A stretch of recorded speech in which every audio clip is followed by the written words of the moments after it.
Hello my lovely friends, সাধারণ সবজিকে কিভাবে শাহী সবজিতে রূপান্তর করলাম সেই রেসিপিটি আজকে আপনাদের সাথে শেয়ার করব। মানে হলো বিয়েবাড়ি স্টাইলের সবজি কিভাবে রান্না করলাম সেটাই আপনাদেরকে দেখাবো।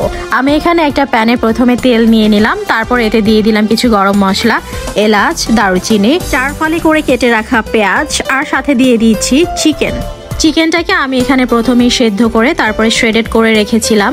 এখন আমি সেই চিকেনটা দিয়ে দিচ্ছি। এখন দিয়ে দিচ্ছি আদা রসুনের পেস্ট। পেঁয়াজের রংটা সাদা হয়ে যাওয়ার আগ পর্যন্ত এটাকে ভালোভাবে একটু ভেজে নিতে হবে। পেঁয়াজের সাথে সাথে এতে করে চিকেনটাও একটু ভাজা হবে। তারপর আমি এতে অ্যাড করে দিচ্ছি সবজি হিসাবে আমি এখানে নিয়েছি ফুলকপি, গাজর, পেঁপে, লাউ, বরবটি। আপনারা চাইলে যে কোনো সবজি কিন্তু নিতে পারেন, এটা আপনাদের একদম খুশি মতন নেবেন। আপনারা চাইলে এখানে বাঁধাকপি অথবা ব্রোকলিও ব্যবহার করতে পারেন, যদিও ব্রোকলি ব্যবহার করলে একটু কালচে হয়ে যায় সবজির রংটা।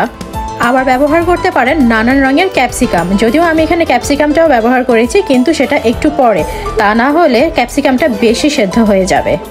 সবজিগুলো দিয়ে পেঁয়াজ আর মুরগির মিশ্রণের সাথে খুব ভালোভাবে নেড়েচেড়ে মিক্স করে দিচ্ছি। তারপর এটাকে ঢাকনা দিয়ে ঢেকে দিব। আর এতে এখন আমি অ্যাড করে দিব লবণ, আর সাথে অ্যাড করে দিচ্ছি কিছু কাঁচামরিচ, আর সাথে অ্যাড করে দিচ্ছি চিকেন স্টকটা। আমি যে মুরগিটা সেদ্ধ করেছি সেই পানিটা ফেলে দিইনি, সেই পানিটাই আমি এখন দিয়ে দিচ্ছি। এতে করে পুরো চিকেনের স্বাদটাই সবজির সাথে খুব ভালোভাবে মিশে যাবে। এ পর্যায়ে আমি অ্যাড করে দিচ্ছি 2 টেবিল চামচের মতন কালো গোলমরিচের গুঁড়ো, আপনারা চাইলে সাদা গোলমরিচের গুঁড়ো ব্যবহার করতে পারেন।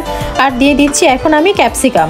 তারপর আবার ঢাকনা দিয়ে ঢেকে দিলাম। সবজিগুলো অলমোস্ট সেদ্ধ হয়ে যাওয়ার পর আমি এতে অ্যাড করে দিচ্ছি কর্নফ্লাওয়ার।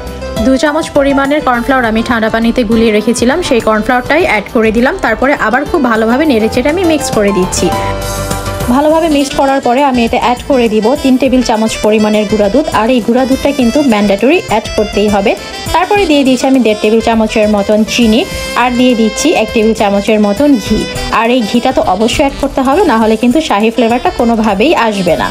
আবার আপনারা যদি গুঁড়া দুধের পরিবর্তে লিকুইড দুধ ব্যবহার করেন তাহলে কিন্তু এই টেক্সচারটা আসবে না। খুব সহজেই তৈরি হয়ে গেল বিয়েবাড়িতে সার্ভ করা শাহী সবজি। আপনারা কিন্তু এর রেসিপি ফলো করে এভাবে শাহী সবজি রান্না করতে পারেন। আর এই সবজিটা আপনারা সাদা পোলাও অথবা বিরিয়ানি, খিচুড়ির সাথে খেতে পারেন, অথবা খেতে পারেন। তো আজ এই পর্যন্তই। আমার ভিডিওটি দেখার জন্য অনেক অনেক ধন্যবাদ। আল্লাহ।